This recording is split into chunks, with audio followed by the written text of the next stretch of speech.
Hi, my name is Joey Kingsley, and I'm a research assistant for the William Blake Archive at the University of Rochester.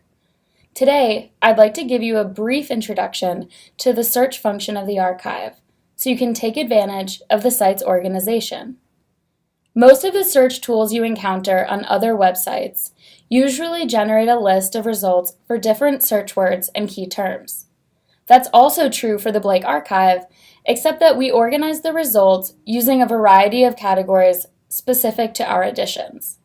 This comprehensive method ensures that you can track specific words across multiple works, performing a thorough search of their titles, diplomatic transcriptions, illustration descriptions, and more. Let's use the search term hell as an example. When you type the word into the search box located in the top menu bar of the homepage, you'll notice that the search results include many different works by Blake, famously among them illustrations to Dante's Divine Comedy, The Marriage of Heaven and Hell, America a Prophecy, and more. These works are all sorted into different categories based on where the word hell appears in the work. For example, if the word appears in the title of the work, it shows up in the title category. If the word appears in one of our transcriptions of the work's text, it shows up in the transcription category.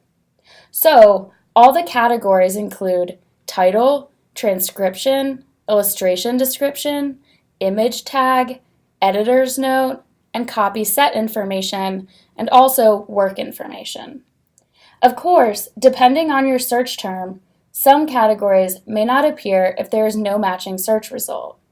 Let's look a little closer at illustration description, one of the most powerful functions of the archive.